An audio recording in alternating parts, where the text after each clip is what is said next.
Good evening, everyone. Good evening. Welcome, Good everyone. evening, everyone. Ooh, 1 second. Let me fix that.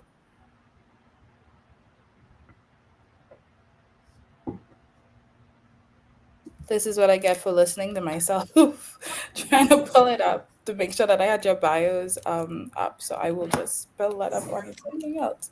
But good evening, everyone. I want to thank you in advance for joining us tonight for our panel discussion, Carrie, which features the lovely Dr. Gia Jones, and Maelynn Seymour-Major Ford. Maelynn, that's a lot of names.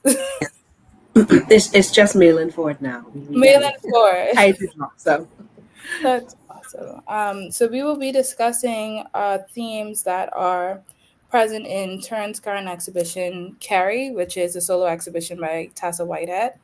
And I will now introduce our lovely panelists by reading their bios. So Dr. Gia is an applied social psychologist and trained mental health professional who wears a number of hats.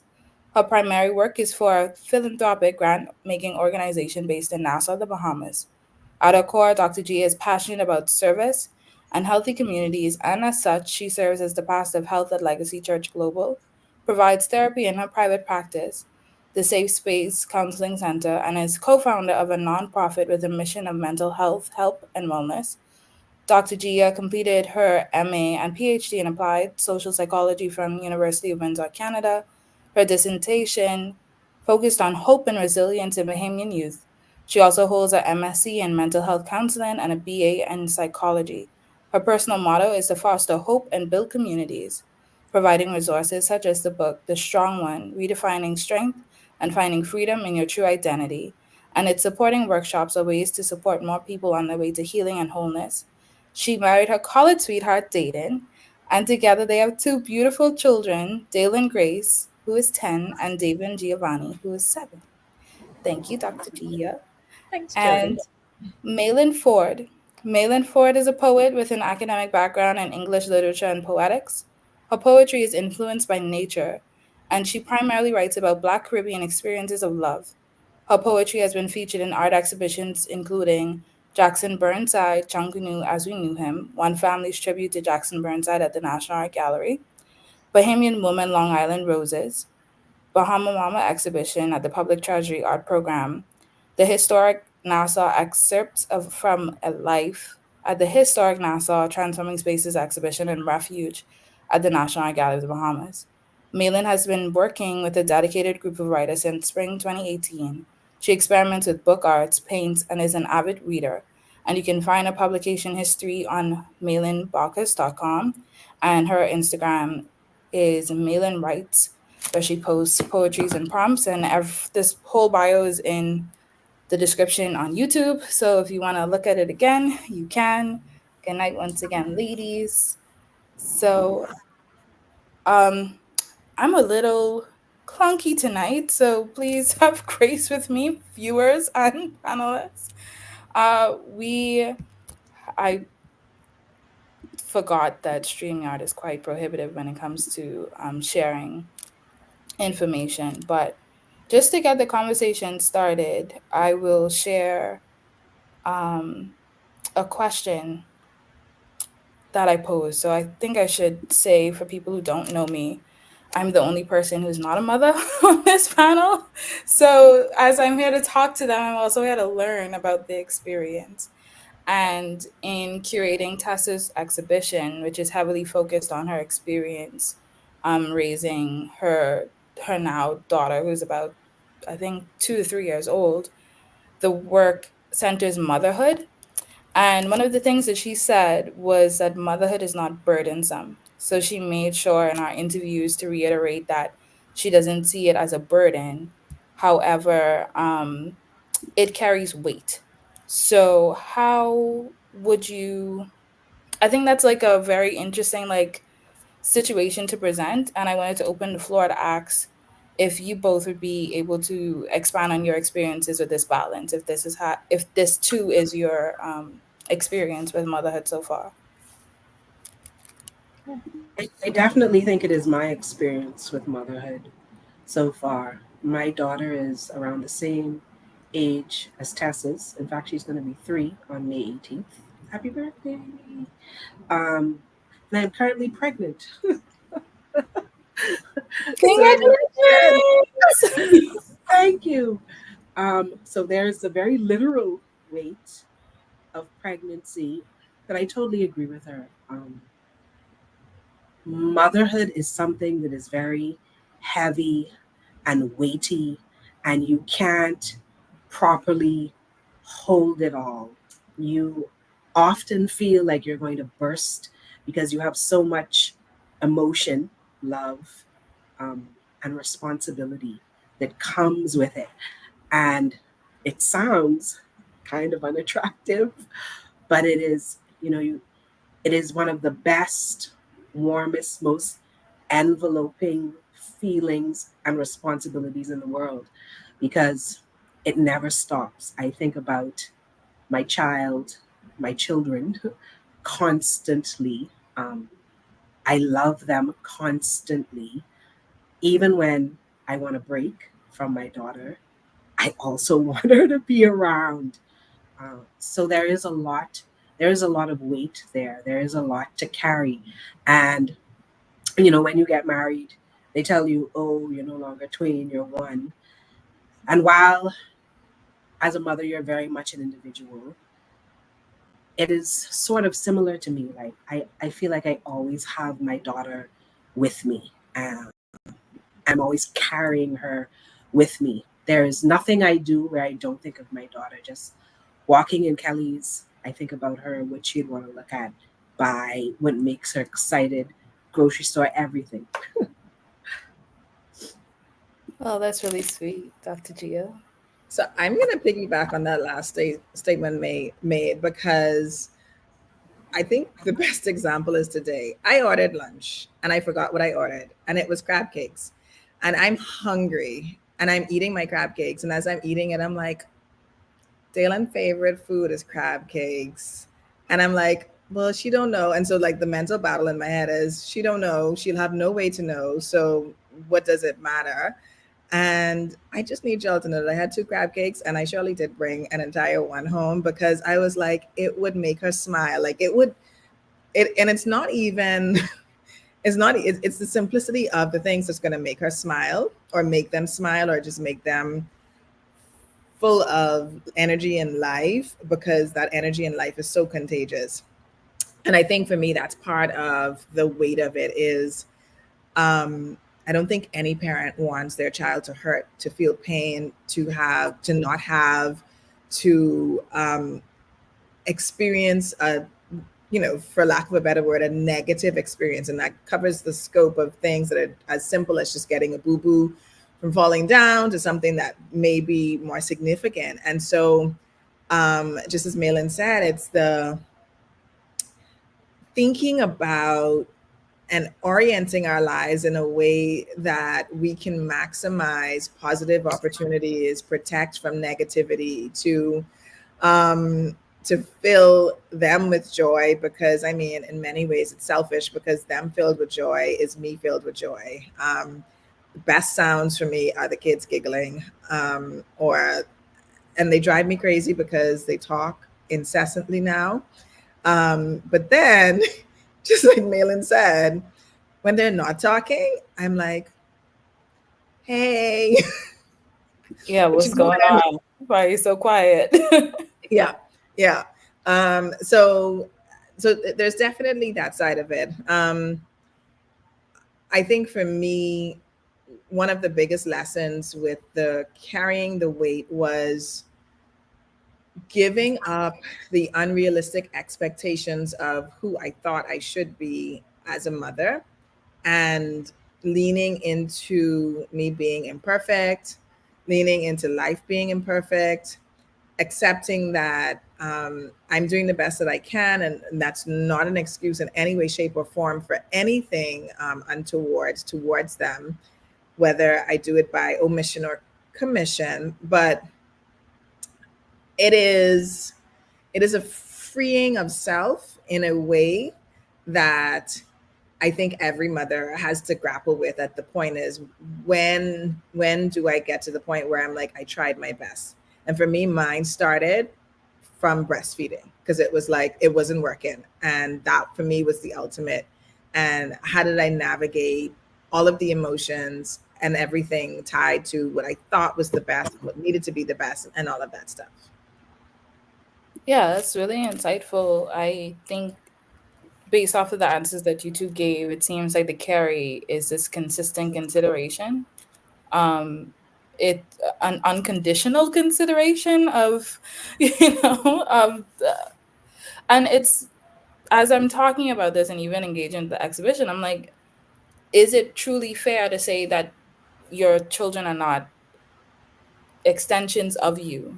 Because we like to give children, or we like to think of ourselves as individuals, but if this person outside of you is inconsistent, like in your brain all of the time, in your consideration all of the time, what then is that? Like, how do you, is parenthood succinct enough to say that that is the connection? Like, I am this parent, and parent is enough to like encompass this consistent, unconditional consideration of someone else. I hope that makes sense. I think it does. It does. Yeah, because even as I, one of the things that Tessa says is that like being a mother is this like all encompassing, omnipresent experience for her, in that it changes a lot about how she, it changed a lot about how she went through just like her entire being shifted because of now her child. And I think I got the presentation up, so I'm going to try and share, but i'm going to um I'm going to just move on to the next question, consideration, where Maelynn, you talked about being married and this like relationship between husband, wife, or mother, father, child. Um, One of the questions that I posed to you both was, in that relationship, how has the landscape as well influenced your perception of family? And I would go further to ask, yeah, how has the landscape affected your family, living in the Bahamas, being a part of like different communities? How has that like affected how you are traversing this like community that is your family? I think one thing is in the Bahamas, we are very community minded. We very much live by it takes a village. So I think in that way, the community is influencing my family because, like, I have my parents, they're both alive, my husband's parents, and they very much um, help to parent in a very different way, but they are very present um, as we raise our daughter. And it's the same with my sister. She's very present.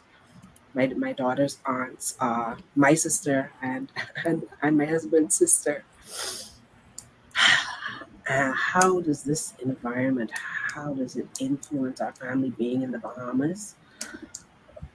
Boy, I think I'd have to make a comparison maybe to if I had lived somewhere else. I think here there are lots of freedoms that we may take for granted. I know I have family who live in the States who, you know, constantly worry about raising Black children in the environments that they have there. And I don't have that worry living in the Bahamas. And it's something I'm very, very grateful for. But then, of course, there are very realistic things like the expense of living here that affects your family that I have to think about. And then, of course, all of that, the Bahamas is just so beautiful that I have the opportunity to raise children in an environment that is always giving in that way, just to have all this beauty to share with them.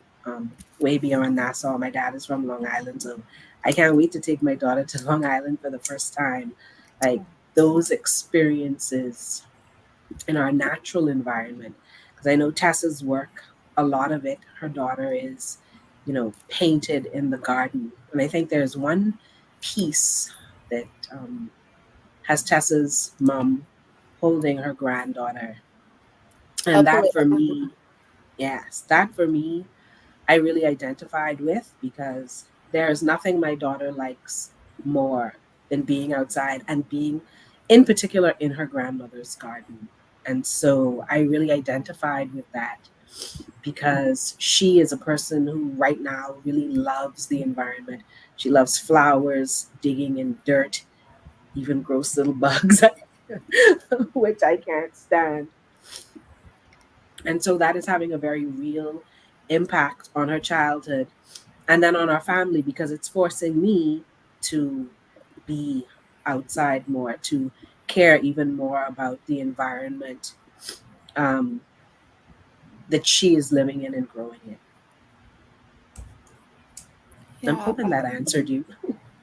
No, it does, because I think one of the aspects of this show, and I'm trying to get the photo for you, but yeah, there's a difference between growing up in a culture that allows you to run outside and play, with a kind of safety within like the landscape. Like, how does what does that look like in regards to like childhood when you are able to spend time with your grandparents, because your grandparents actually do live in like close surroundings with you, versus in the US or other spaces where you're divided by states and cities with a lot of distance between them. What does it mean, as you said, for there to even be a garden present for your daughter to have that kind of intimate relationship or form that relationship with her grandmother in that way? Dr. Gia, would you like to? Sure.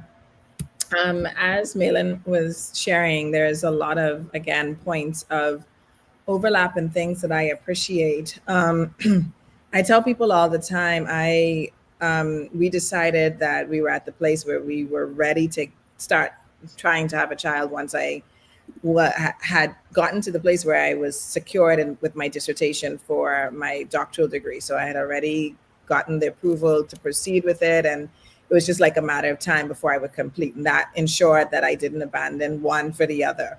And so I was pregnant while I was in Canada. And I remember the conversations and even to some extent, some of the backlash I got because I chose to come home to have my baby. And it was simply as my mama needed to be there. And there was too much of a risk that because she's still working, that she was not going to be able to be there. My husband, Dayton, was back home and back and forth, but there also was a no guarantee. Like there was just so much questions about the extended family and their presence. And that's so important to me that I was just like, I will pass up on whatever potential benefit of dual citizenship to Mm, come home and have this baby at home. And it was a decision I have no regrets about. I decided very quickly after I had Daelyn to pick back up with my research so that I could move towards getting it completed. And at that point, my church community came in. mm, Daelyn was literally in the church office during the day when I needed breaks to go and to do interviews, when I needed to, whatever. And that was before we secured, like childcare stuff for her. But they were like, "Come, bring her. Let's go." And so she had the playpen in one of the side offices, and that was just the thing. She had like 4 hours each day, or 4 hours per day for 4 days where that was there. My mother-in-law retired not shortly after that. My mom came in on weekends. My husband had greater flexibility because it was right there with us. So that was just important. So for me, that is the landscape of when I think about bearing the weight of motherhood, the landscape for me is very much the community, the extended family, the village, like Right. Maelynn said. And as I look at this photo here, which is now the first time I'm seeing it, it's really beautiful. And it does remind me of my kids even now. One of their highlights, particularly my son, is going to his grandparents' house and being in the yard with Papa. And whatever they're doing, raking leaves, digging up trees, just getting dirty, don't even matter. It is just the highlight and has been the highlight for some time for them. And I really, really appreciate the generational connection. Uh, Mm-hmm. it really is a blessing. And I know not everybody is fortunate to have that for a number of reasons. So I, I'm aware and sensitive and empathetic to that. Um, but I'm super grateful that I have the opportunity to have my village, to still have parents who are alive and able to engage with my kids in these meaningful ways where they are building these memories, which are the same kinds of memories I have with my grandparents. Because I have some striking ones. I had some really great opportunities, and it's why family is so important, right? It's because I had those for myself. Yeah. Oh, that's really sweet. I agree. I have a similar engagement with my grandparents. My grandmother has like a huge yard with all kinds of fruit trees, so that informed like my relationship with her, and I knew, which I think maybe is a common experience throughout the Bahamas, where you would spend like the summers were the time for the grandparents, whether you would be sent to the island to go be with your grandparents, or you are like with vacation Bible school or so on with them. Like there is this like intergenerational necessity, like you both mentioned, to the rearing of children, where it is actually accessible. So yeah, thank you for bringing us into that awareness as well, Dr. Gia. I was thinking as you both were talking about the weaving of femininity into this exhibition as well, and I'll just pull up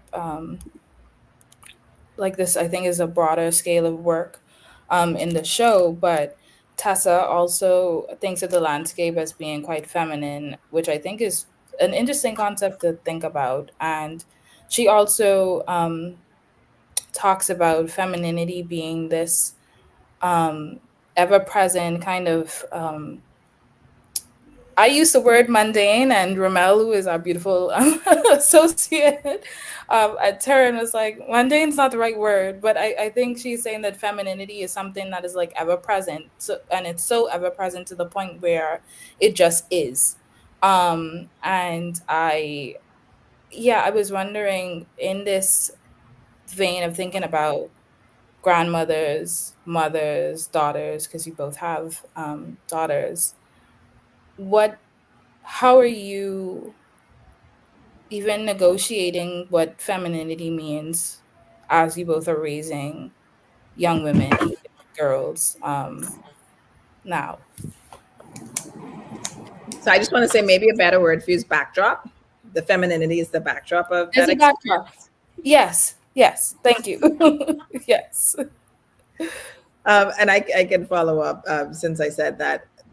This is a hilarious one for me because I'm not very much a girly girl. I um, love being pretty, but I am not the one to do all of the things that makes one prettier. I'll do it on special occasions, but it's quite annoying for me. And my girl child is, let's just put it like this. I suspect that in another 2 to 3 years, she'll be able to beat my face. Like this is the level of like I love it.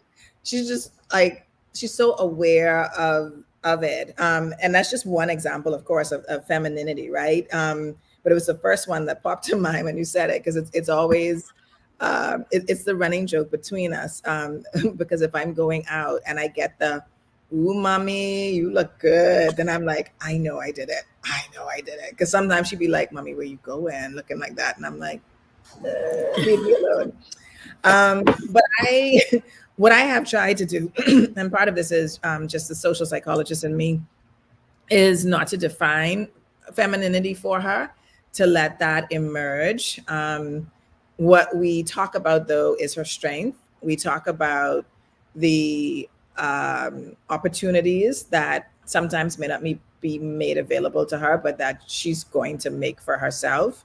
Um, we we haven't gotten to the point where we necessarily talk about the obvious challenges, but I think it's leading to that. But I've just been very keen. I don't want to impose whatever version of femininity that may be currently the kind of sexy thing now on her. I want her to own all aspects of herself. We battle with the hair, and loving what God has given her on her scalp, and the fact that she's beautiful, period. Like, there's no clause after it. It's just, it is what it is. And just loving the skin that she's in. And so for me, I think that's more of where I see that interaction of femininity. One, it's that very kind of socially outward facing makeup, hair, that kind of thing. The other side of it is you get to be who you want to be, baby girl. Like,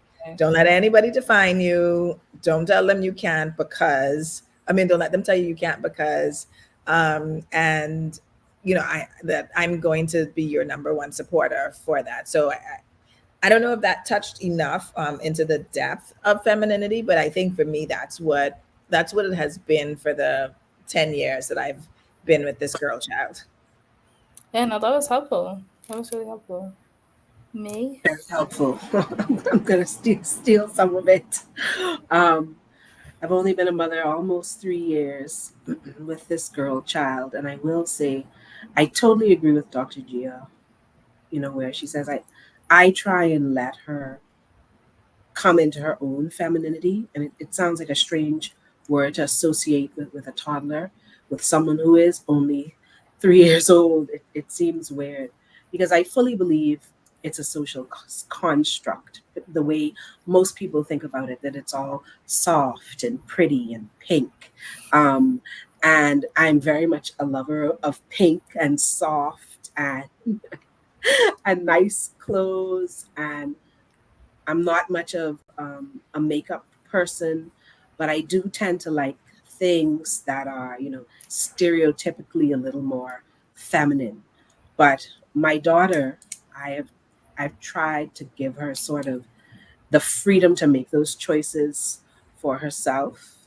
The other day, she told me her favorite color was yellow, and I had to like stop myself from recoiling. Like, yellow, ew, mommy's least favorite color, and also allow her to play with what she wants to play with. She very much, her dad is a car guy, and guess what? So is my kid. She likes cars and trucks, and dinosaurs, and I allow all of that. I don't want to pigeonhole her and have her grow up feeling like femininity is this one thing and she has to be this one way. Definitely not. And I think I tell her she's beautiful. Her favorite word right now is cute. Oh, it's so cute, mommy. And I allow that, but I also tell her she's kind and she's smart, and those are the things that I try and put more emphasis on. Right now, the word is adventurous. I try and tell her like, oh, you're very adventurous. You're very brave, because she wouldn't dig into Dayton, but instead of using adjectives that have been traditionally reserved to describe little girls, I try not to do that with her. One thing as a writer is I know language has a lot of power, and I don't want to give certain words power and let them have power over her. I think is beauty in being soft. Particularly right now, there's a movement, you're in your soft girl era. to just, and it's more about self-care and being kind to yourself.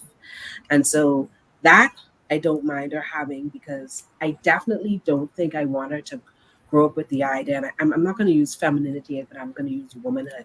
In the Bahamas, I think we have a very, I'm going to use the rough kind of idea of womanhood, that Bahamian women, we're really strong, and they talk a lot about the matriarch of the family. Like, we're not, like, we can't be soft, like we can't cry and have very delicate emotions. And I don't want her to be like that either. Like, Bahamian women were so hardworking, and we are, we really are. But I also want her to know that that kind of womanhood, like, you don't have to kill yourself. You don't have to be in the office 8 to 8. 9 to 5 is really enough, and the email will wait until the next day sometimes. Yeah. So I think about all of that when I'm raising her, which Yeah. goes back to that carrying. That's a lot of weight in itself. Mm. Yeah. Yeah, no, that's really interesting. Thank you both. I I'm can I just say, with Maelynn, her last line is really, that carries a lot of weight also, because I think for those of us who are consciously raising kids and aware of the, let's call it, harmful side effects of how we have stereotyped gender and what it has become, for both sides. Of course, we're talking about women now. That is so important, because I think about it a lot for both kids. That I want them to be able to nurture all parts of themselves, and that they are not limited by what somebody expects them to be because of their gender. And while I can't say that I walk around every day thinking about it, it really is something that's so important to me, that the smallest thing can happen, and I'm like, almost like, why did you say that? Are you thinking that because you're a girl? Are you thinking that because you're a boy, or something like that? And so that's also, a part of the weight.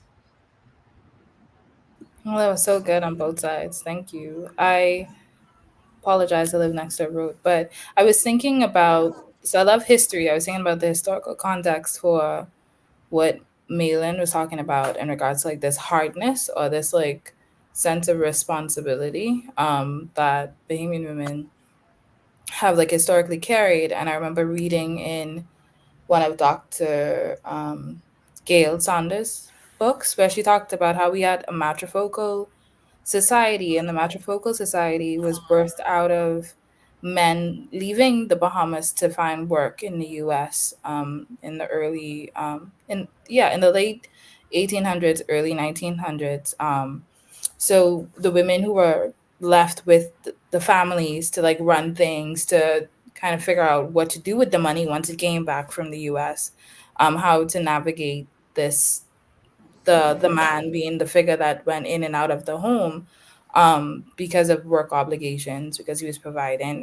The society shifted to women to bear the responsibility of the family, to bear the responsibility of um, I guess culture as well, if you think about it, and trying to create stability in this time where there was economic instability. And I think that it's really interesting to hear the intentional ways that you two, and I'm sure that other parents are combating that and kind of reshifting the responsibility from their children, and that boys don't have to align with patriarchal thinking, as well as our girls and our women don't have to be victims to that as well. They don't have to adopt the mindsets of that like delineation with both parties to create to continue society like that again. So that was really interesting. I jump to the comment section right quick? Sure. Yes, so we have a comment that a question that says, in what ways can we as a society better support mothers, both practically and emotionally, to ensure they feel empowered and valued in their role? Boy, I have a very good answer for this. Um, I have to give credit to my friend Felicity Humble Stone, another great mother. We were talking about this panel, and I was telling her I don't think that in the Bahamas we do a very good job of this, supporting mothers. One of the things I am an advocate for is year long maternity leave. My daughter was born during COVID, and it gave me that silver lining, that blessing of being able to be at home with her from birth until 11 months. So just shy of a year. And it was such a phenomenal experience for me. I was like, I want this with all the kids. Um, and every mother should have this. Every parent should. And, just beyond mothers, even fathers, we need more paternity leave.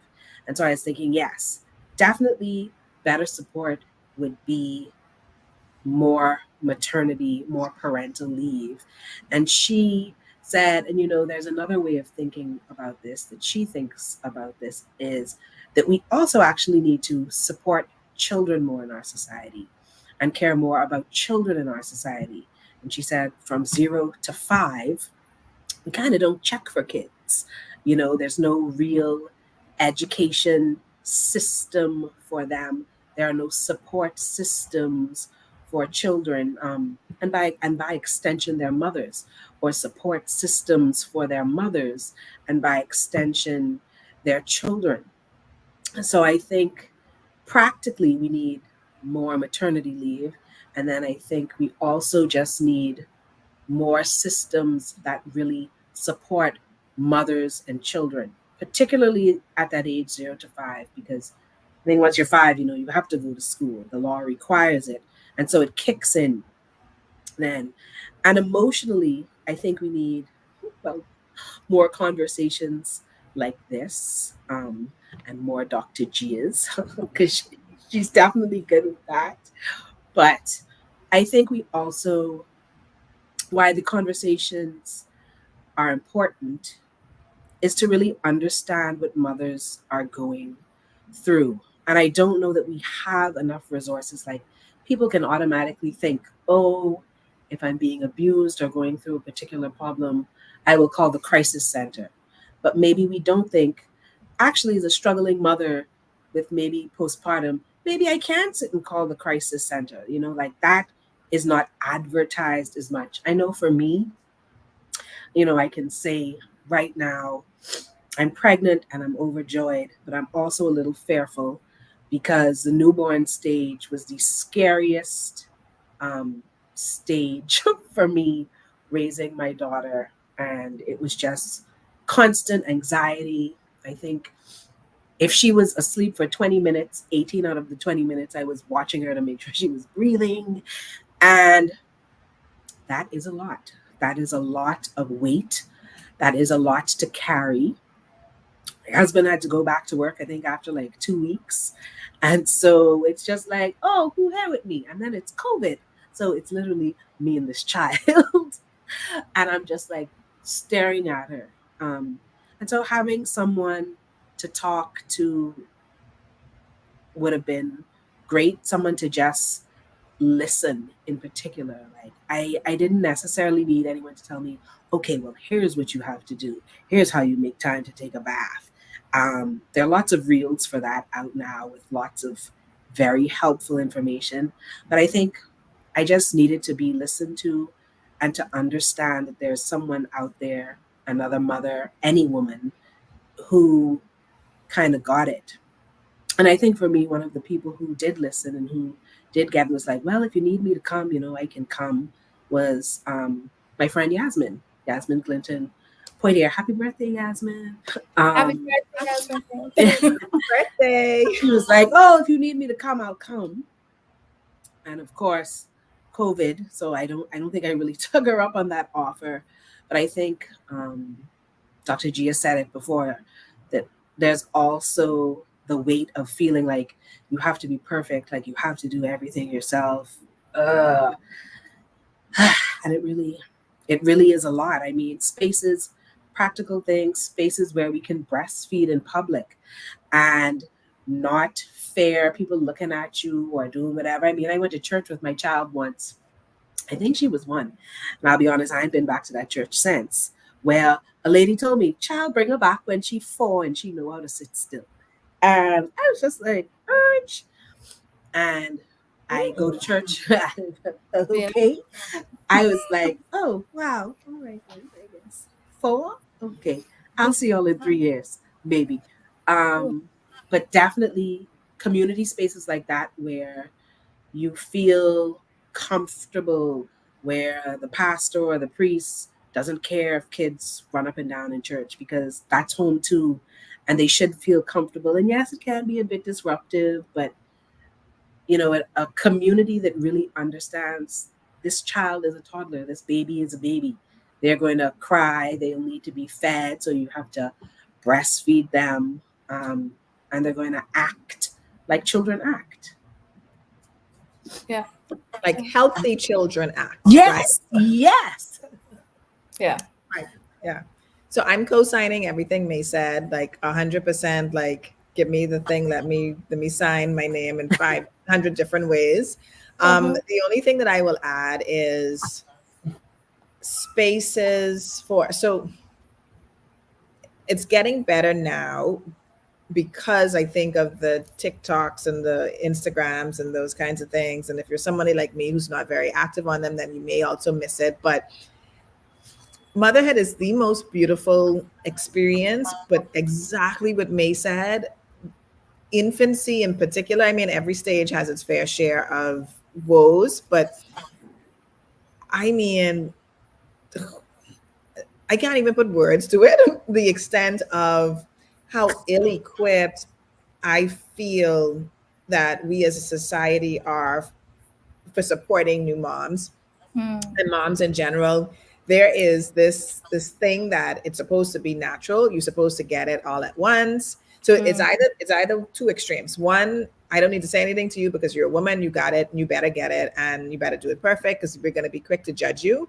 And I mean, we are so judgmental of moms. And the other side of it is where they just feel like they have to like overflow you with advice, and it's just like almost stifling because you can't catch your breath, you can't figure out what's going to work for you. And there has to be a happy place, a in-between place, communities, environments where it is good, where you can have conversations, when you can learn about postpartum depression, where that doesn't carry shame, where you can talk to somebody who ended up having a C-section even though they were planning for a natural birth and now are like feeling all kinds of emotions tied to it, where you can talk about the fears of SIDS, of sudden infant death syndrome, of even just trying to conceive and everything that's tied around that, the rampant kind of diagnosis of PCOS and its impact on I'm so passionate about it because it impacts us as women, our core identity. When we don't have spaces to really be heard, to be seen, to get support. So if we could create them, and I know I say that and like we are the people who have to create them, but and normalizing it too as well, right? And I think it's normal for people like us, right? But what about that person who may not, whose family may not necessarily have means or education, and so they are struggling, and then their struggle ends up meaning that their child is being treated a way that then we decide we're going to judge them for, but really they just don't have the resources, they don't have the knowledge, they don't have the headspace, they don't have the emotional capacity, because a crying baby with colic will cause you to want to walk on hot coals, and just for fun kind of thing. And I speak as somebody from experience. So it's all of that. But Felicity and I have had similar conversations around paternity, like the parental benefits and opportunities, the support, the 0 to 5, the education, the support. But I think for me, it is really just the the rallying around and just that natural kind of groups that emerge that says, hey, I'm going through this as well. Do you have that? Let's talk. I'm here for you. And nurseries. I see no reason why PMH doctors can't have a nursery, for example. Things like that, like those kinds of physical resources we really do need. It would be nice, and it will make things a lot easier for parents, for mothers, if you can go to work and you know you have somewhere where your child is there. And you see it all the time for anyone who's a fan of Grey's Anatomy. Like, they have a nursery, and it's just like, oh, she's right there in the nursery.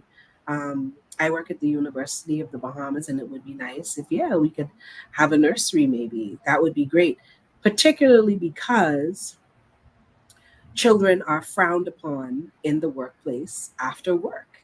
I remember sitting up at PMH, leaving Temple Christian, and I can see myself.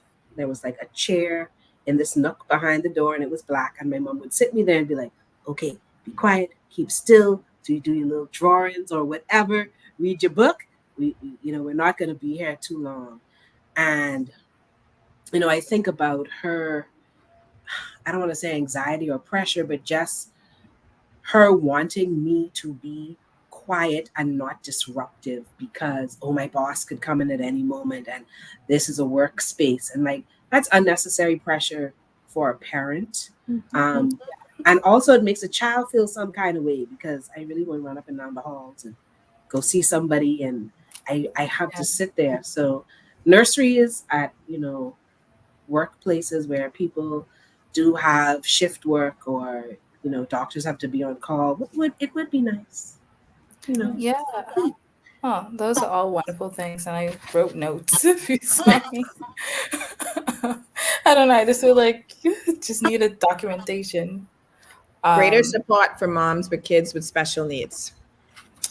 Definitely. Yeah. Definitely.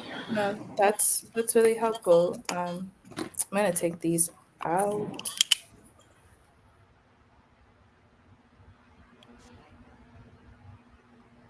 Say it again. Can you hear me?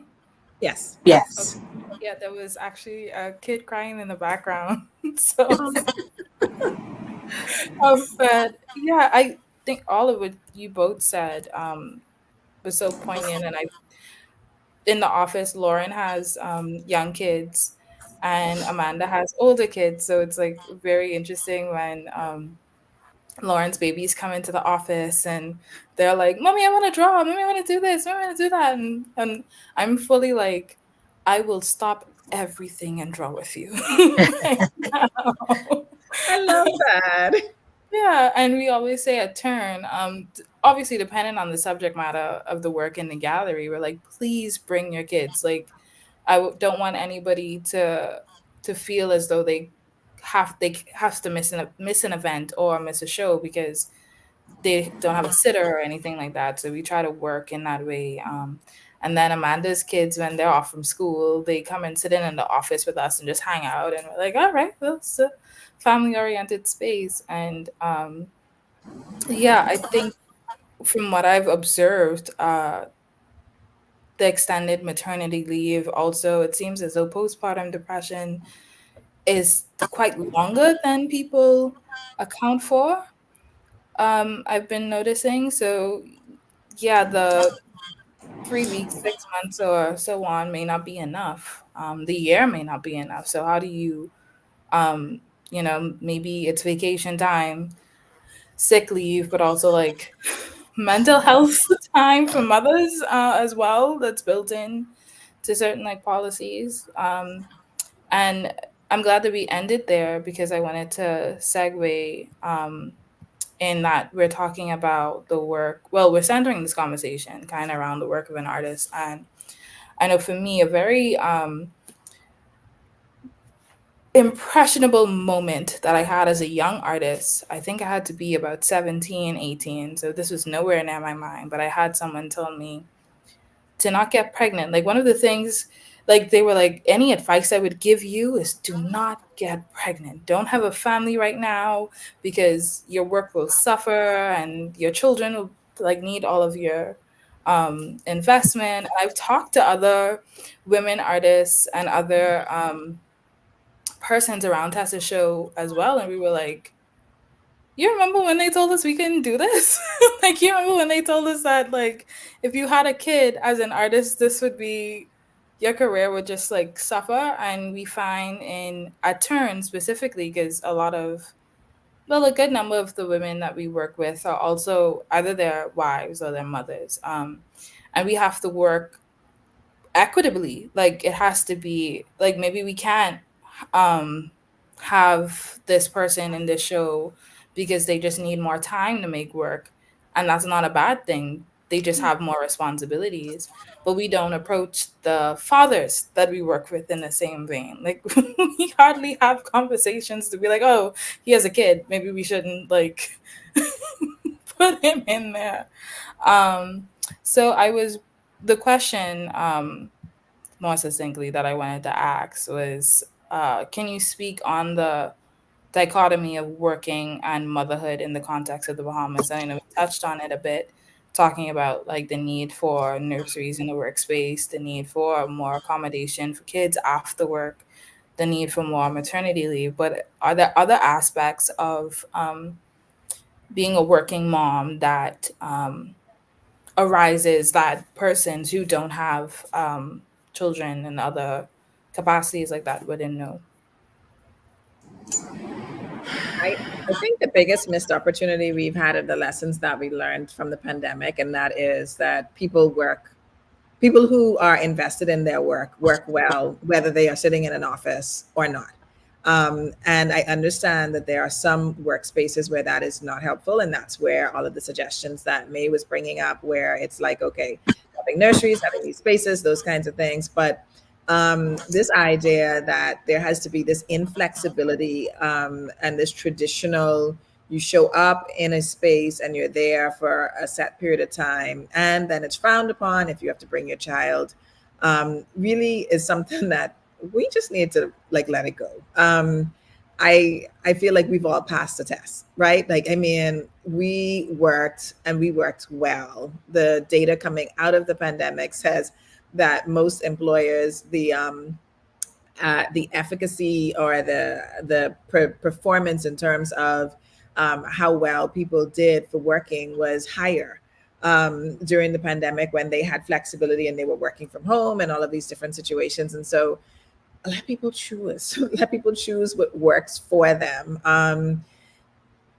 And trust them. But I mean, that's another conversation on so many other things in terms of work systems and the way that those are set up. But for me, that's the first thing, and the big thing for me is, it's like, can you just let it go? Can you just, it's okay, because my kids are getting out at 12 today. I'm gonna have to go pick them up, then I'm gonna have to figure out what happens to them afterwards, when I can set up my office right at home, because it's still set up from when I was here for 2.5 years. And I can work while they are in the background playing or somewhere else, because they ain't interested in my work anyway. And we're all okay. You're still getting what you need to get done. And just for employers to really kind of embrace that, I think is would be a huge step for advancement of this kind of women in career and children, and being mothers and parents. I don't like to use the word balance, because there is no balance. You make choices every day. But in terms of making decisions and having options, more options to make decisions. Oh, that's helpful. So I co-sign that. And for me, it's just kindness. I think we just need more kind people at the workplace. People who are just a little more understanding. People who ain't watching work. And what I mean by watching work is like, oh, you move 3 Ps and I move 5. So, no. I think we just need more kindness. Again, I work in an office of women, and the president of the university is very kind. She has 2 of us who have toddlers, and she understands, she gets it. And I think we need more leaders in the workplace like that. We need more co-workers in the workplace like that, because things do happen. Children get sick, you get calls from school, you have to go see a play, um, or you're just tired, like I am right now. Um, and I just think if human beings could be just, a smidge kinder, just a little more kind, it really would work out. Dr. Gia said there really is no balance. And there really is no balance because it will always tip in the favor of my family. It will always tip in favor of my child. You know, she is the priority. Um, yes, I need to work and make money and pay bills and keep her in school, but she's the priority. There's no you're not the job is never going to equate to my child. There's just no way. Yeah. Oh, that's beautiful. We have about 4 minutes left. I was watching the time and I was like, whoa, that's been talking long. But, so I think we'll take this last question if that's okay with you both. Okay, Absolutely. so we got a question that says, how do you find peace while navigating motherhood? That's a good one. That's a, that's a That's really good. Define peace, eh? Tunisia, if you will. I think for me, if I go back to my reflections when I was thinking about releasing that need to be perfect, and living up to some version of what I thought a good mom was, a perfect mom was, what others thought I should be, and deciding what were the important things that I needed to ensure were happening with my children and living by those. And so determining what the values are for me as it relates to parenting, um, and really just being, just ensuring that those are the important things. That's where I get the peace. I think I get topsy-turvy and unaligned when I forget what's important to me as a mom and for my children, and I decide to acquiesce to somebody else's demands or their standards or their things, then I feel the anxiety. I get the, because I'm no longer being true to what's important to me. So that's how I have found my peace. It is determining what's important to me, seeing those kids smile, making sure they thrive, they know that they're loved, they will always know that they have somebody in their corner. Um, you know that those are things that are so incredibly important, and once I'm ensuring that I'm doing those on a daily basis, then I sleep well at night from that perspective. I agree. For me, I find peace when I have joy. Um, and motherhood brings me so much joy. I'm not going to lie and say I'm constantly at peace, but I do have a lot of peace. I wanted to be a mother for a long time. So just, the state of motherhood has brought peace to me as a human being because it's something that I wanted so much, but definitely joy. Like Gia said, seeing them smile, making them happy, um, that just that gives me peace. And I think my peace, when mothers have peace, the family has more peace. Absolutely. I definitely think that mothers are, for the most part, still primary caregivers in the home, um, and that does not stop ever.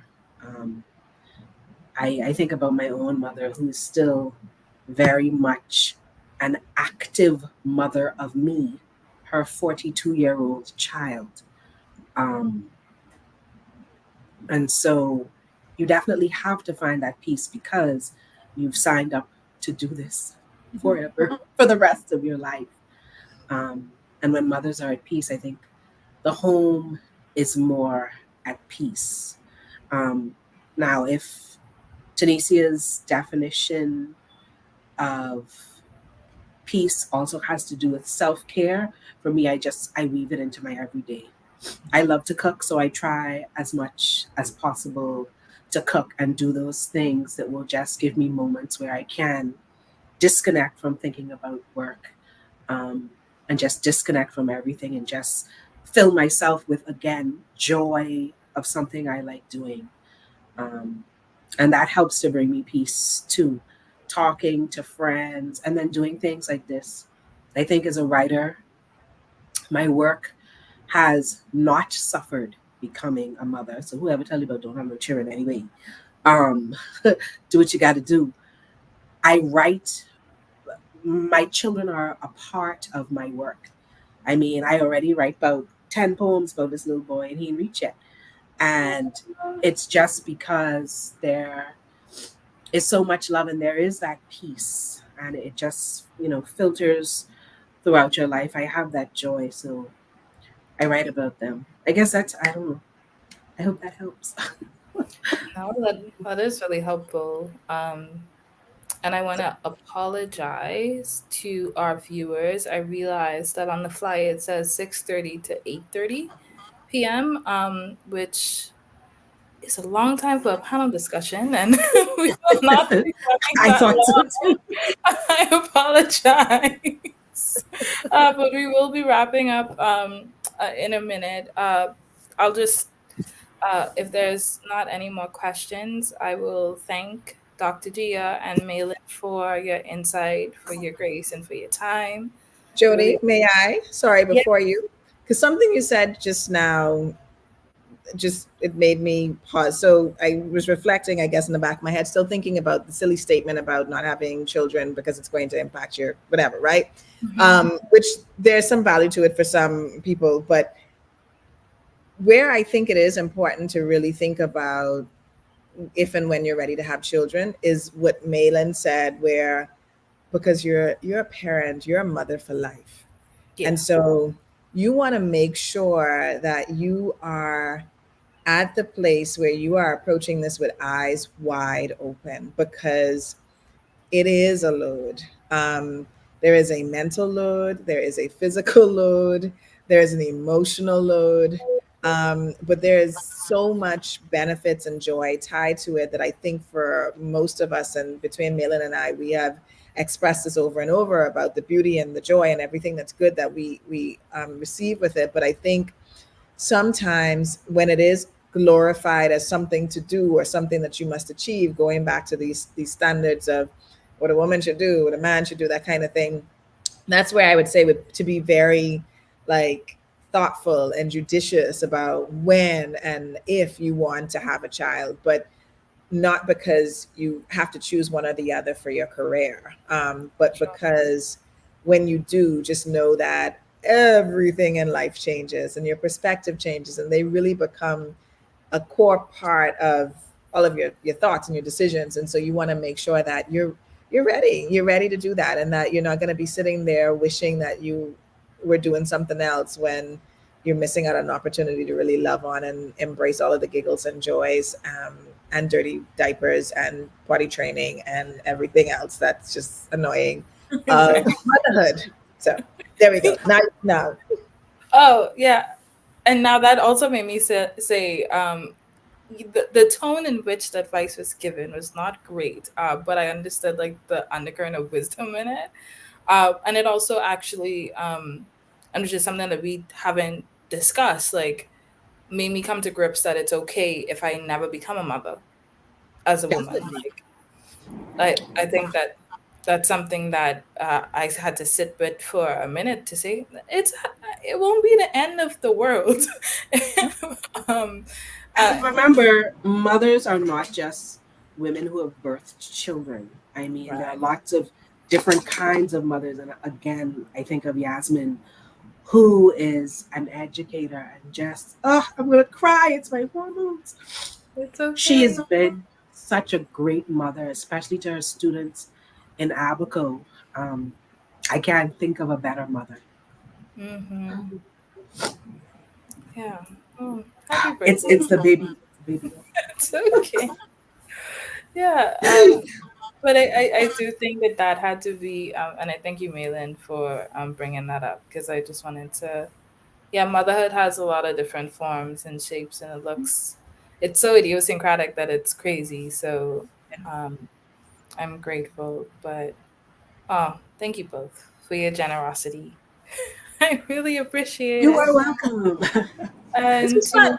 to, oh, I'm glad. And Yes, I to enjoyed it. those who stuck with us for the full hour, thank you so much for tuning in. You can find the recording of this on YouTube. Carrie will be on view until Friday, which is tomorrow. So Friday from 10 to 6, you can see Carrie if you have not seen it again.